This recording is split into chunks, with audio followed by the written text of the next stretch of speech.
Chapter 26. Anya. Anya didn't bother landing softly. She aimed for a dramatic entrance, wanting the guards to notice her immediately. She wanted their attention, wanted them to shoot at her. Her wish was granted as several guards rushed toward her, and she heard urgent radio calls for backup. She unsheathed her katana with a swift motion. Using the sheath, she deflected the incoming bullets with practiced precision. When she was within the guard's reach, she began to slice off limb after limb. Screams filled the air, and it sent a thrill through her. Good. They needed to pay. But despite the cacophony of their cries, it didn't feel like enough. Her fury burned as hot as volcanic lava, and she knew that this would do nothing to quench it. When the last human guard had been disposed of, she heard a slow clap. As expected of Adriana Moldovan, Andres said. Anya's wrath exploded. Without hesitation, she flash-stepped directly in front of Andres. She aimed to sever his head with a single swing, but he crossed his arms in an X to block the killing blow. "You really don't hesitate, do you?" he grinned. She ignored him, digging her katana further into his forearm. She could feel how close she was to his bone. If she couldn't slash his neck, she had no qualms about chopping off his limbs. "I can't believe you want to kill me so quickly. Don't you at least want to know who sent me to find you?" he asked conspiratorially. Maybe at one point she would have been curious. Maybe she would have listened. But now, after he had taken Santiago right from under her nose, he had humiliated her. "I couldn't care less," she hissed, driving her katana through his forearm with unrestrained fury. She was so focused on her task, so blinded by her anger, that she didn't even hear the footsteps approaching from behind her until sharp claws had grabbed her by the hair and lunged her back with the force of a tsunami. She slammed into a wall and crashed through it, only to be caught by a second wall. She landed hard on the floor, gasping for breath. It had been a long time since she'd been thrown with such force, and her body screamed in pain. Despite the agony, she forced herself to get up, knowing she had to rise before the vampire who had thrown her came back. She had barely made it to her forearms when the huge vampire that was twice her size in height and build grabbed her by the hair and lifted her face. Anya winced, but she wouldn't cry out. She wouldn't let them hear how much it hurt. "So this is Adriana Moldovan, huh?" Anya locked eyes with another vampire. He was shorter, but his yellow eyes flashed dangerously at her from beneath his cowboy hat. "Well, you weren't lying," he sneered.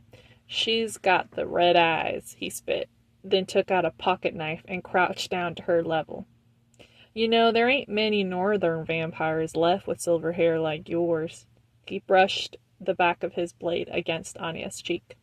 "If I cut off all your hair and sold it, how much do you think I would get for it?" "The hair of a princesa," he smirked. "Careful, Hunter. We need to bring her back alive," Andres strained.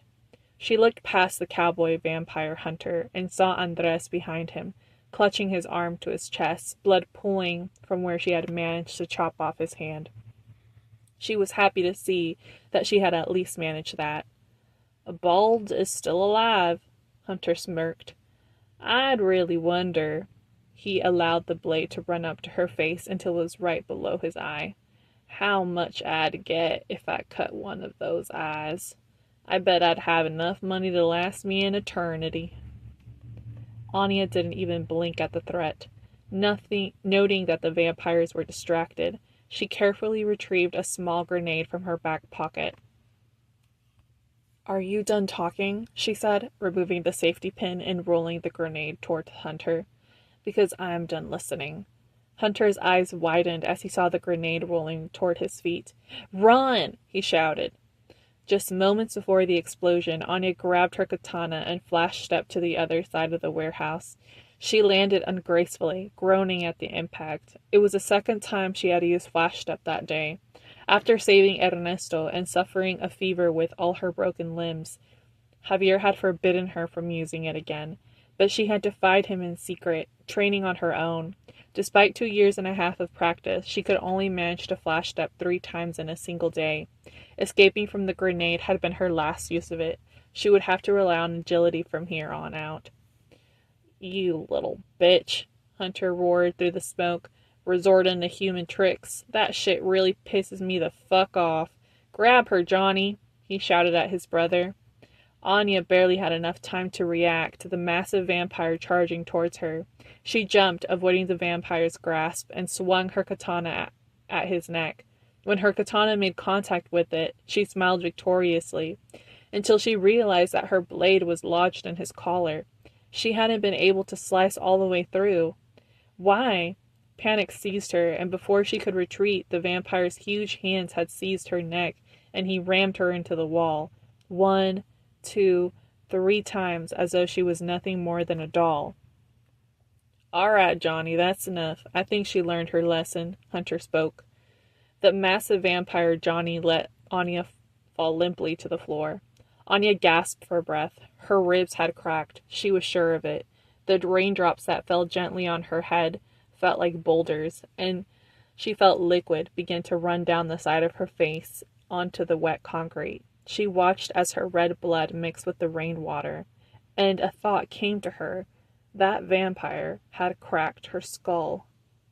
You know, I thought noble vampires were supposed to be stronger than this, Hunter said with a smug tone as he approached her. Isn't that why the rest of us bow down? Because you guys have powers we don't? He crouched down, revealing the burn scars on half of his face from the explosion. Anya felt a pang of satisfaction at his disfigurement. But I guess your old man really got his ass handed to him. Hunter paused, sniffing the air. Hold on, is that? He moved closer to the spot where blood pooled from her skull, sniffed again, and his eyes widened. A burst of cruel laughter erupted from him. Anya's heart raced as she realized what he had discovered. Oh my God, Hunter threw his head back, still laughing. I can't believe it. You're a half-breed. What? Andres snapped from where he had been watching. He flashed stepped next to Hunter, and like him, took a deep breath, smelling the air around her. As soon as her scent hit his nostrils, he scrunched his nose and recoiled from her as if her broken body had disgusted him.